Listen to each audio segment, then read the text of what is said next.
Dari Jerman kami ucapkan halo semuanya. Hari ini kita akan berbincang spesial dengan tamu kita yang luar biasa.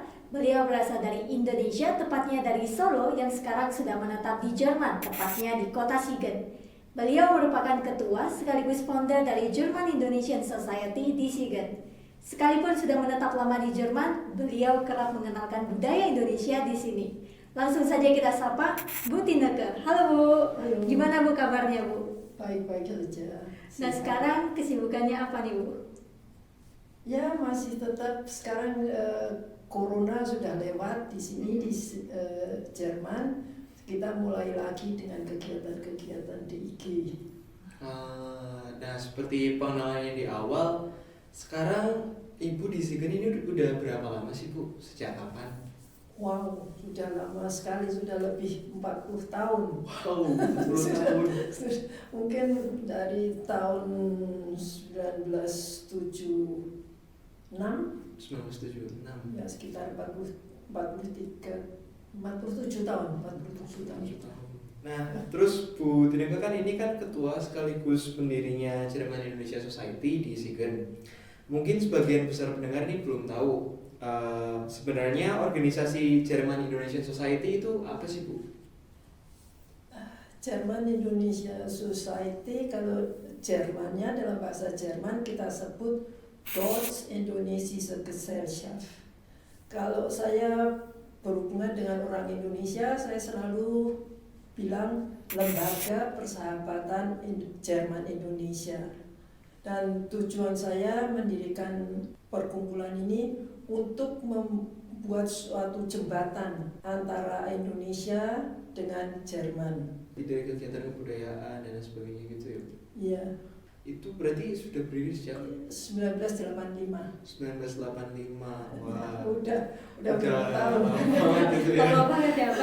Tentu sampai sekarang perjalanannya sudah berpuluh-puluh tahun ya. Nah dalam perjalanan hingga saat ini tuh apa sih tantangan-tantangan yang udah dilalui dari organisasi ini? Mula-mula saya juga ragu waktu mau mendirikan karena Siegen kota kecil, tidak ada orang Indonesia, jadi nggak ada orang yang saya ajak ngomong untuk mendukung kita buat perkumpulan ini.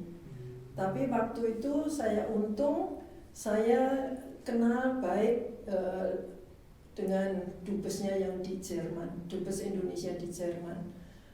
Beliau bilang, sudah kamu buat aja Deutsche Indonesische Gesellschaft yang disingkat DIG, nanti kita dukung. Nah waktu itu betul, sudah saya pikir-pikir, terus oke, dengan nekat saya buat Malam Indonesia yang pertama. Malam Indonesia dengan pertunjukan pagelaran pakaian adat dari seluruh provinsi Indonesia, sangat dibantu oleh KBRI waktu itu, dengan dubesnya, dengan istrinya, stafnya, semua.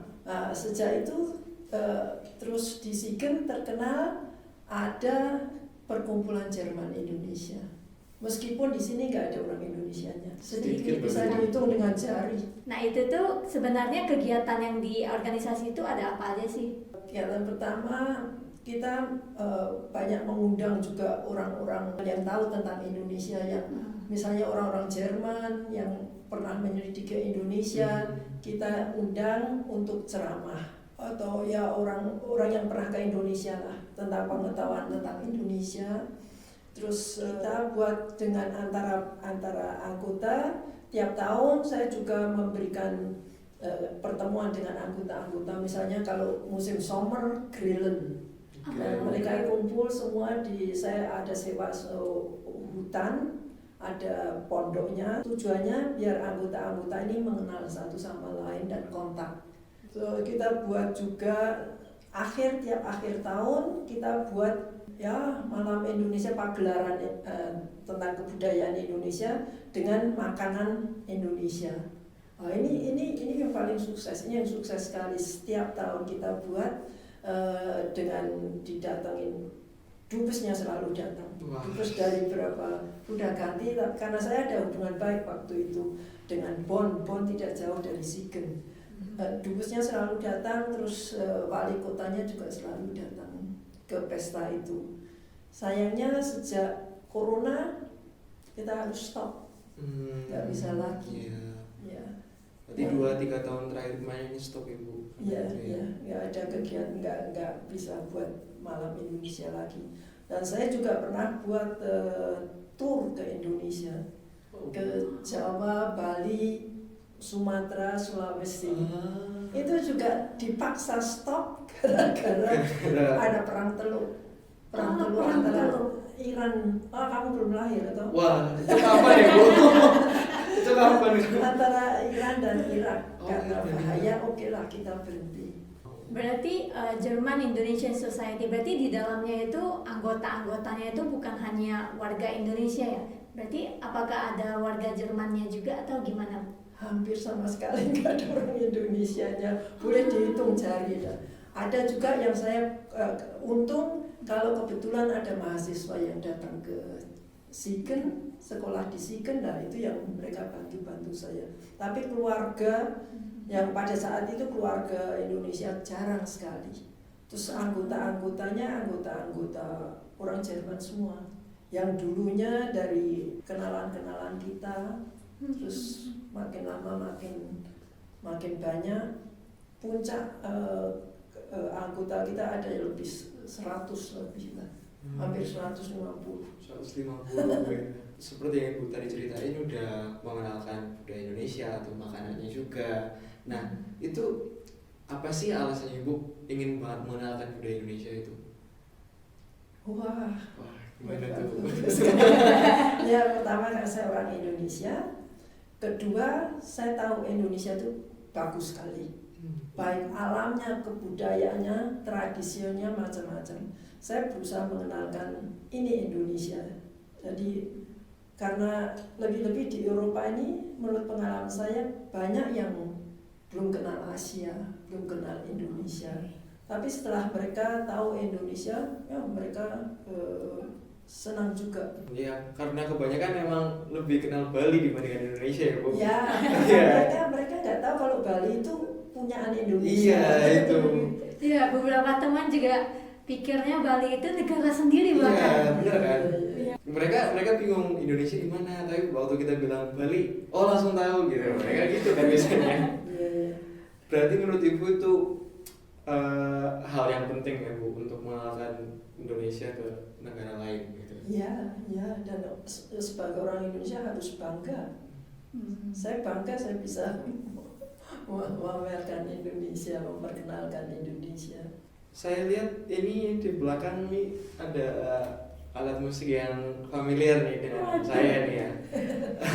Iya, Ibu ini punya banyak sekali gamelan, ini satu set ya Bu ini ya Bu. Iya. Nah, dari berbagai macam alat musik tradisional dan budayaan, apa alasan tersendiri Ibu untuk memilih gamelan kira-kira nih? Gamelan spesial kan? Iya, gamelan ini. Ya, karena saya orang Jawa dari Solo. Solo pusatnya kebudayaan Jawa. Saya sudah main gamelan sejak remaja. Saya sudah kenal gamelan benernya. Jadi waktu di sini ya saya berusaha memperkenalkan gamelan. Dulu kalau boleh tahu Ibu nabuhnya apa Bu? Saya harus bisa nabuh semua. Wah, Bisa luar biasa. Ntar dulu. Semua yang dasarnya aja. Misalnya bonang, yang saronnya, gongnya, kempul atau kenong atau saron penus, itu yang dasarnya saya harus bisa untuk mengajar mereka juga. Ya, apa kesulitan apa yang paling sering Ibu temui ketika mengajar mereka ini? Untungnya saya nggak ada kesulitan. Waktu itu saya dengan suami bertekad tanpa pikir panjang, oke, kita buat suatu press conference. Saya undang koran-koran di Sigen dan radio Sigen. Kita bilang kita punya gamelan, mau memperkenalkan kebudayaan Indonesia, gamelan, dan siapa yang mau ikut main bisa datang tanggal sekian, hari ini, jam sekian. Nah, itu herannya ada yang datang cukup untuk main gamelan. Wah. 10 orang. Wah. Ya, itu mulainya. Jadi ya kesulitan sebenarnya nggak ada ya sampai wah ya buktinya kalau berhasil ya nggak ada kesulitan. Bener ya, bener. Berarti emang udah ada antusiasmenya dari orang-orang ya Bu? Iya ya, mereka ada juga yang nggak mau main itu ya karena mereka nggak ada waktu atau lain interestnya. Tapi saya heran juga pada waktu itu kita tanpa ngadain apa-apa, hanya press conference. Lalu pada hari yang ditetapkan mereka pada datang. Pas buat gamelan juga, ya kan? 10 orang juga. 10 orang gitu. Iya. Wow, nah ini pertanyaan yang mungkin saya dan Desi juga Penasaran. penasaran ya. Ini gamelan kan banyak ya Bu ya. Ya. Ini saya tahu juga gamelan berat. Ya. Nah ini bawanya gimana Bu dari Indonesia? Ini nggak kepikiran saya sama Desi soal ini. Iya, bawanya dari Indonesia dengan kontainer. Iya, dimasukkan kontainer kapal dari Solo terus ke saya waktu itu lewat Jogja, speditur Jogja, terus ke Jakarta Hamburg. Tahun saya dapat gamelan itu tahun 1991. 1991. Itu satu set Ibu nemu atau Nyicil-nyicil ya? nyicil ya Bu? Enggak, dulunya saya satu set ketemu itu satu set selindro belok. Dan saya juga ketemu wayang kulit. Saya juga punya wayang kulit satu kotak. Ini gamelan perunggu ya Bu atau apa? Perunggu. Ini masih saya tambahin, misalnya saronnya saya tambah. Karena orang yang belajar pertama harus main saron. Jadi saronnya lebih dari set gamelan biasa. Biar orang mulai belajar gamelan bisa banyak main ini yang melodinya. Biasanya dari Solo ya begitu. Ada Gamelannya? Iya. Ya dari Solo. Oh, asli Solo. Oh, nah tadi itu berarti yang banyak main gamelan itu malah orang-orang dari Jerman ya? Dan Ya. berarti semacam ada orkestra seperti itu ya? Ya, kebanyakan yang main orang gamelan. Tapi saya senang juga kalau bilang gamelan. Orang Jerman, banyak orang Jermannya. Karena mereka tuh disiplin. Ya, saya kalau latihan jam 7 malam sampai jam 9 malam. Mereka tepat jam 7 datang, jam 9 pum, pulang. Ya. Terkenal disiplinnya sih memang Bu. Iya. Terus mainnya juga mereka benar-benar main. Saya sudah juga ngadain konser di mana-mana. Diundang juga. Dortmund, Wow. yang dekat sini. Wah, ke Hamburg juga pernah. Macam tur ya Bu. Berarti ini dari DIG sendiri, terutama dari gamelan juga bukan hanya untuk internal ya, bukan hanya untuk kota Siegen, tapi bahkan sudah sampai ke Hamburg, ke Dortmund, luar macam-macam. biasa sih. Kami berdua juga dapat informasi nih kalau Bu Tineke ini juga sering membantu Indonesia sendiri. Misalnya ketika ada bencana alam seperti yang kita tahu di 2004 silam, kita juga ada tsunami di Aceh dan juga pernah ada gempa bumi di Yogyakarta. Di mana ibu itu juga membantu warga di sana dengan menggalang dana, membuat kampanye. Nah, ketika itu bagaimana sih ibu mengajak teman-teman dari Jerman untuk menggalang dana untuk membantu masyarakat kita yang di Indonesia? Ya, waktu tsunami heboh sekali tuh di berita-berita. Terus Radio Siegen juga menyiarkan tentang berita tsunami itu.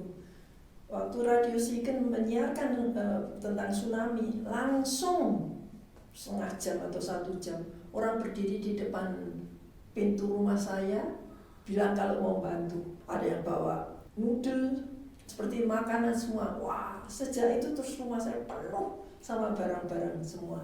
Terus mereka karena orang Jerman itu juga terkenal suka menolong, terutama dalam bencana-bencana mereka suka menolong sampai penuh. Terus waktu banyak barangnya, ya, problem kita, aduh ini gimana nih caranya? Ya kan susah, tapi semua Tuhan atur. Orang baik, tujuannya baik, Tuhan atur semua.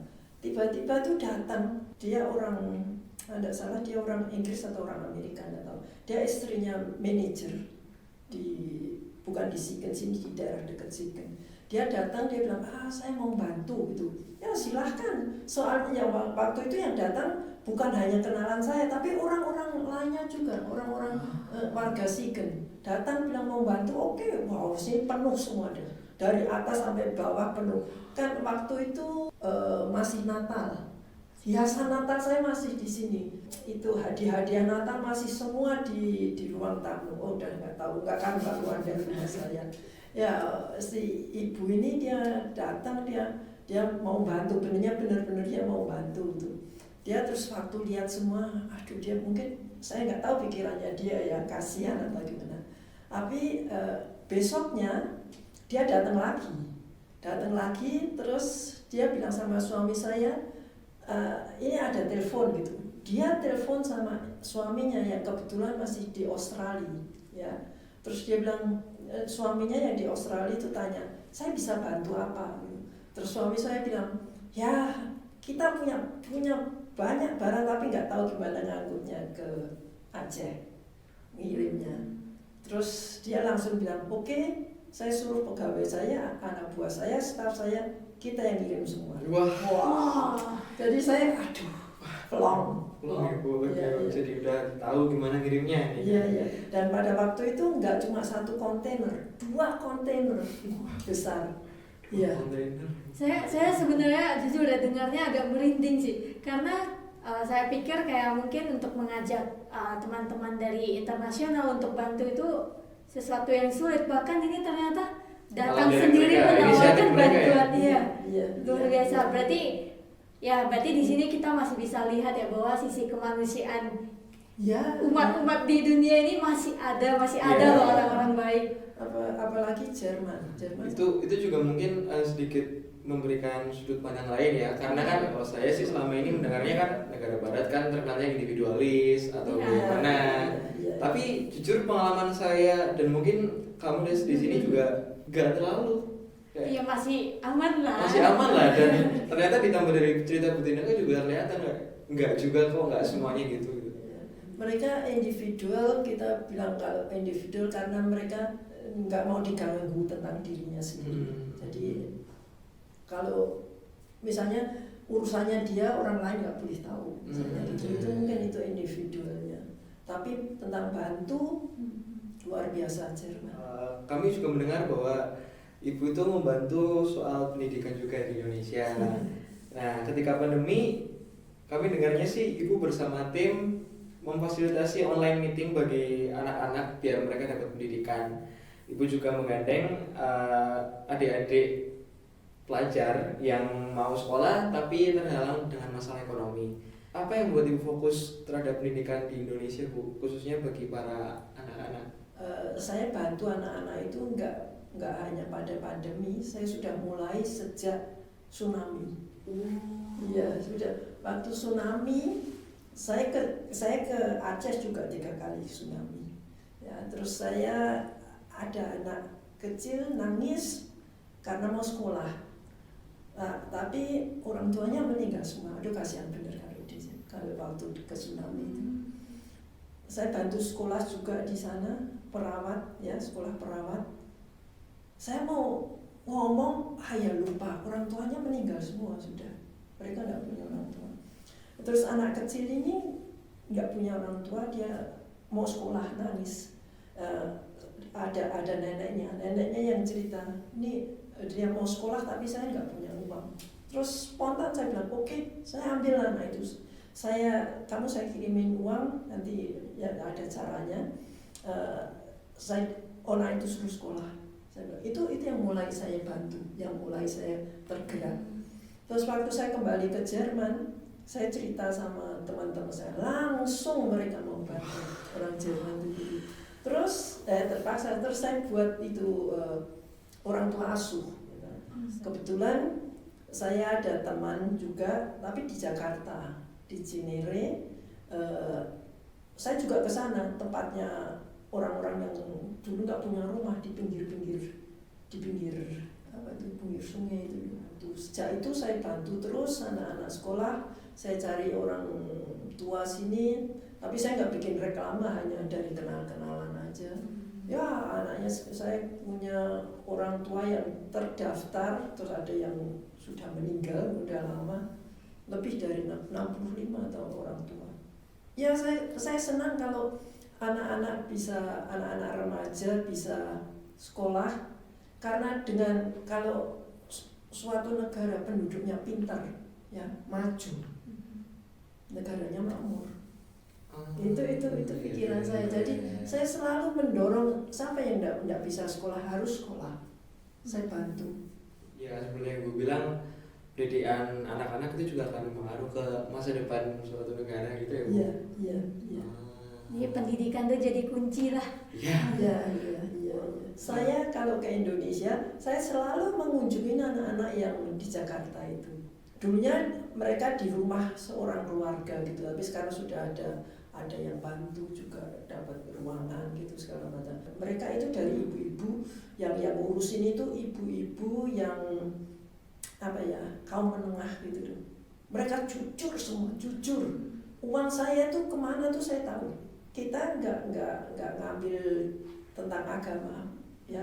Meskipun itu saya dapat ruangannya itu dari gereja. Semua orang boleh datang. Mau dari agama Islam, Kristen atau segala selamat datang.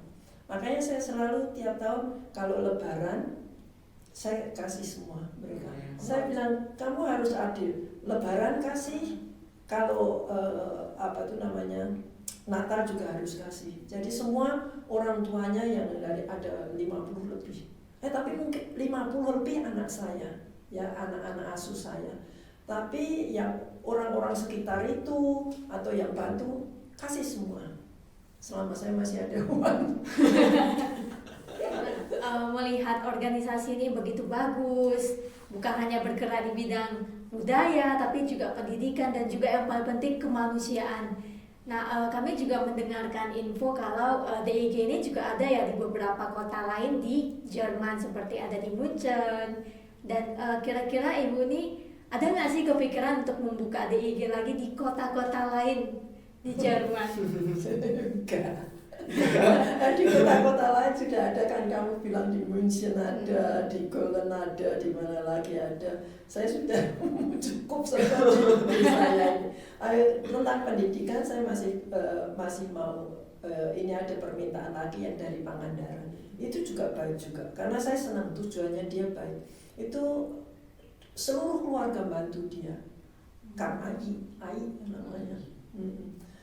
SMK dia mendatangkan anak-anak dari luar Jawa, ditampung tempat dia 3 tahun untuk sekolah kejuruan, ya, terus nanti dikembalikan ke pulaunya. Saya janji saya mau bantu. Berarti di sini itu banyak lah ya yang peduli dari warga-warga Jerman. Yeah. Mereka juga menawarkan diri secara inisiatif. Volunteernya. Kita sebagai warga Indonesia bangga dan berterima kasih sekali lah ya. Iya. Luar biasa. Yeah. Oke, mungkin ini terakhir sih. Apa sih pesan harapan yang ingin Ibu sampaikan terutama kepada masyarakat Indonesia? Iya. Apa yang bisa saya sampaikan di susah ini? Ya, saya bisa bilang saja, sebagai bangsa Indonesia, orang Indonesia, saya bangga sekali. Saya tidak, meskipun saya tinggal di sini, saya tidak akan melepaskan kewarganegaraan saya. Saya masih tetap Indonesia. Tidak usah merasa rendah diri atau mereka lebih pintar, tidak apa-apa. Kita bangga, kita seadanya ya ini. Dan kita bisa juga belajar dari mereka yang lebih maju. Itu pesan saya. Oke, luar biasa sekali. Luar biasa banget nih. Ya, terima kasih loh Bu atas waktu dan kesempatannya. Ya, Bincang-bincang terima ini kasih sekali. daging semua ya. Iya, isinya daging semua nih, daging semua ya. Oke, mungkin bincang-bincang kita sampai di sini. Terima kasih sekali Bu Tineka atas waktu dan juga kesediaannya nih. Kita bisa berkunjung ke rumah Ibu, melihat langsung gamelan-gamelannya, luar biasa sih. Oke, mungkin itu saja bincang kita pada hari ini. Sekian dari Jerman, kami ucapkan sampai jumpa. Tschüss.